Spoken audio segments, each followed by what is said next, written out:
Today I'm going to rank the Animorphs Ghostwriters. So there were 11 Ghostwriters, sort of. Okay, so there are 11 that we definitely know about.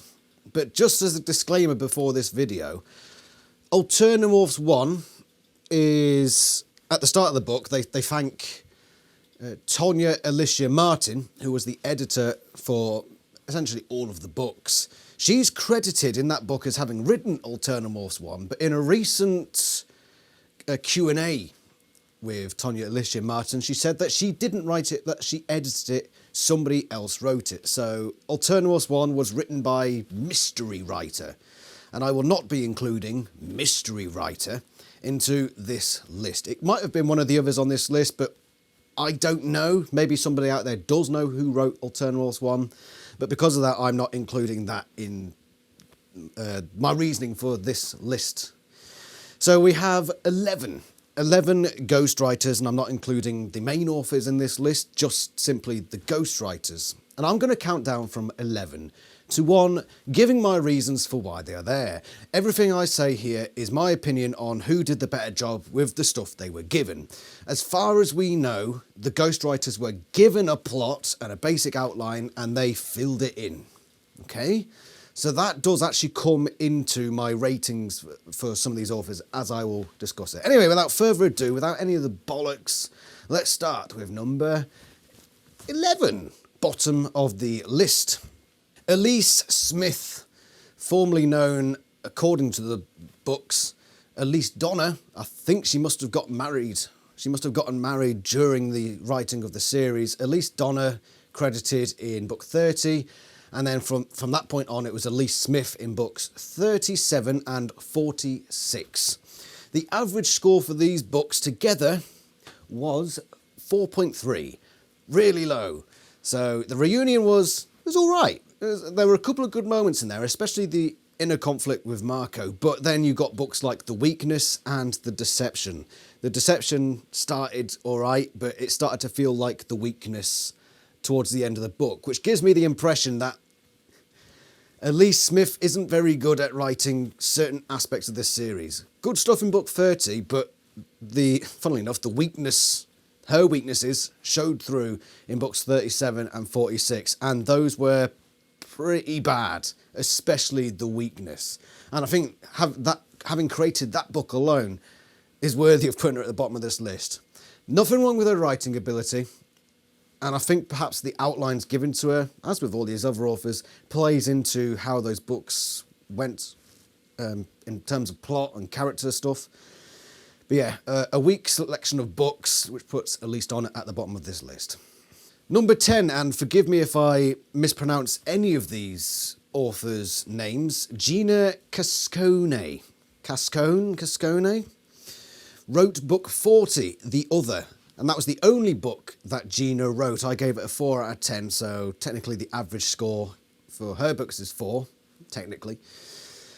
The other was a bad book. It was a bad book, and one of my main gripes with it was that suddenly Jake trusted these people who, in any other book, would have been seen as some sort of enemy. Surely, that they were trying to... These two Andalites, or Gfinnerland, was trying to sell the Animorphs to the Yeerks in exchange for his lover. Not a good person, really. But Jake's just like, cool, we'll play along. And for that, I know it was her only book, and so might have done much better with different books. But because of this, and because of the way that book went about, number 10 on the list. At 9, Emily Costello. Now, this might surprise a few people. Emily Costello did books 42 and Animorphs 2.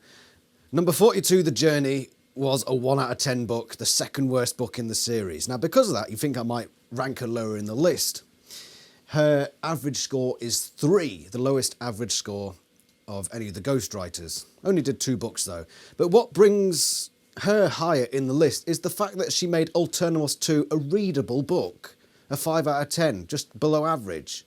It takes a special author to turn one of the Animorphs into a worthwhile book. And thinking about number 42, The Journey, well, let's be honest. The outline of that book was the return of the Helmicrons. How many authors in the world would turn that into a decent book? I don't think that's Emily Costello's fault. So I'm basing this mostly, weirdly enough, on the Alternatives 2 quality, which was alright, better than you'd expect. So that's number 9 on this list.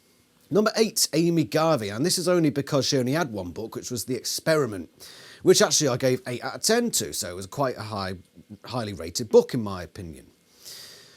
But that book was filler, and it revolved mostly around Axe making jokes about television, so I don't think we got to see Amy Garvey's potential in a serious book, which is why I can't justify ranking her higher, but I won't rank her lower. She did a good job of what she was given.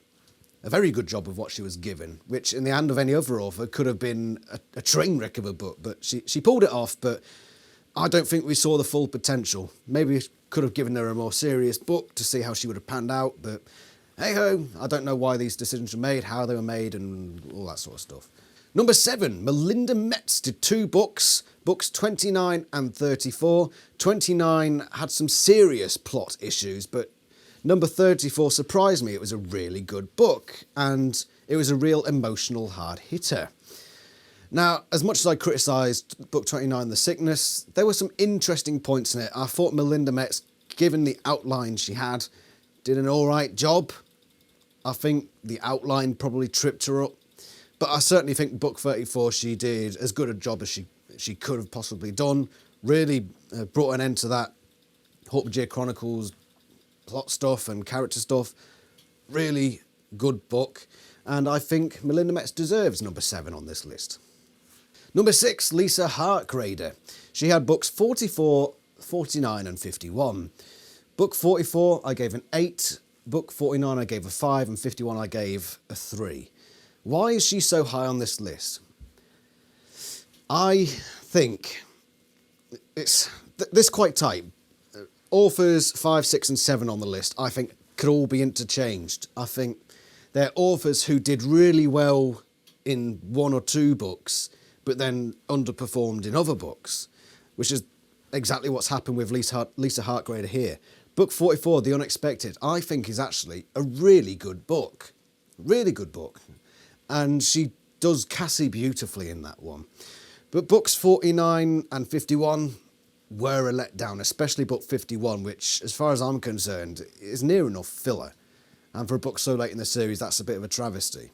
But the fact that she did so well with book 44, and I think that was a really important book, I really liked that. And so I wouldn't mind reading another Lisa HARKRADER book. But yeah, she could be changed with 5th or 6th or 7th on this list, but that's just really narrow margins here. And speaking of number 5 on the list, Laura BATTYANYI-WEISS. Again, I hope I'm pronouncing that correctly. Laura did 3 books, 27, 31 and 39. 27 was alright, 6 out of 10. What was that? Was that your phone? Shut up, Pebble's phone. It's usually my phone. It's usually my phone dinging at me, but this time it's your phone. Can I have it? You can have it, okay. See, I'm just a slave in this house. Can I have my phone? Why am I a fucking slave? I'm a fucking slave to you. I made you breakfast, lunch, and dinner. A fair point. Anyway, yeah, carrying on in a rather... You put your laundry in the wash. Yes. Yeah. I'm going to move on because this is getting awkward. Love you. Love you too. For the best video.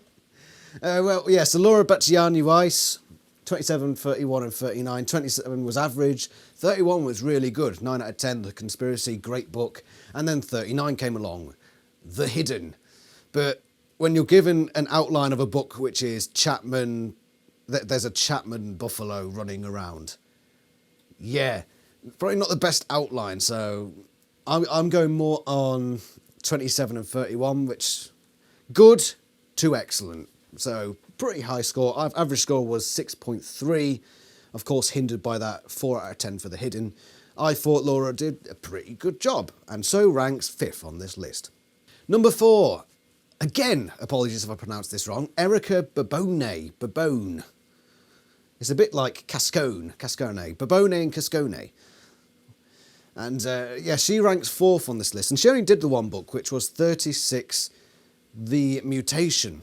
Now, I know she's only done one book and actually ranks lower than Amy Garvey's book, which was an 8 out of 10, but I think, for whatever reason, the Nartek storyline should have been a complete, like a Helmicron, waste of time, but I think she did an excellent job of making it an entertaining book, and there's some really interesting stuff going on between Jake and Cassie, and you know how much I like Jake and Cassie as characters. They are my favourite characters. So the stuff going on between them in this book, I thought Erica did really, really well on, and I was very happy with that. So I've bumped her up on the list.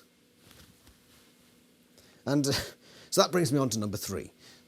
And number 3 on the list is Jeffrey ZEULKE, the only bloke on this list. He did books 25 and 35. 25 was a 9 out of 10, 35 was a 6 out of 10. The reason I've ranked him so high on this list, with an average score of 7.7, is because he had some really great moments and characters. Derek the Badass Inuit, William Roger Tennant, really fun characters, but also 35, even though it wasn't a great book, when it was good, it was good. It's just that when it was bad, it was a bit dull. But yeah, Jeffrey ZEULKE is really good at top moments. Average for the most part, but when he wants to make a scene stand out, he made a scene stand out, and that's why he's 3 on my list. Number 2 on the list is Ellen GEROUX. Her average score is only 6.6, which makes you wonder why she's so high on this list. Let's look at her books: 33, 41, 43, 45 and 47.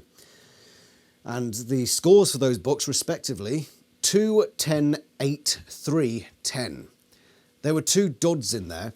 One book that was good and 2 books that turn out to be my top 2 favourite books, The Resistance and The Familiar. So it's a real mixed bag with Ellen GEROUX. And when I was going through the reviews of these, I decided that Ellen GEROUX, when she's played to her strengths, is an outstanding writer.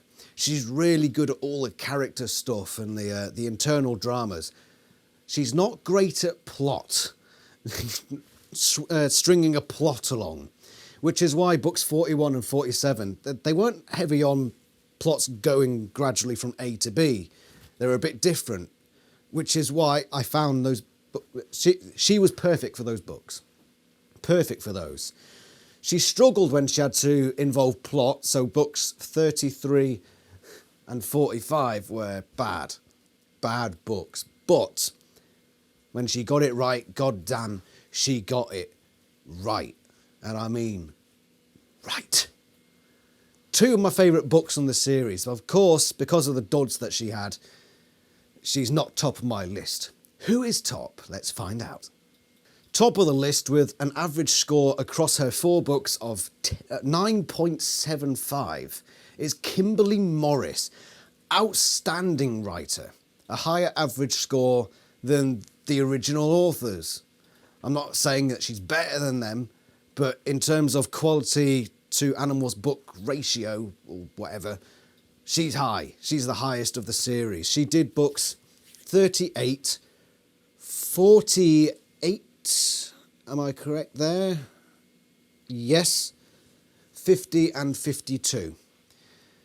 3 of those books, the first 3 of them, got 10 out of 10, and book 52 was close, but only just got a 9. It was close to 4 10 out of 10 books. Absolutely outstanding. Almost perfect in these books. Obviously, there are some flaws here or there, but as far as Animorphs books go, these are almost flawless entries into the series. Absolutely top notch. The character interactions, her ability to keep a plot moving along. Fantastic. Kimberly Morris, awesome writer. Awesome. I'm so glad she was picked to be a ghostwriter in this series. Those 4 books are gold. And I know some people would disagree, especially on book 48. Some people don't like that book very much. In fact, somebody recently on the channel said it was one of their least favourite in the series. It's a Marmite book. You love it or you hate it. I get that impression. But I really liked book 48.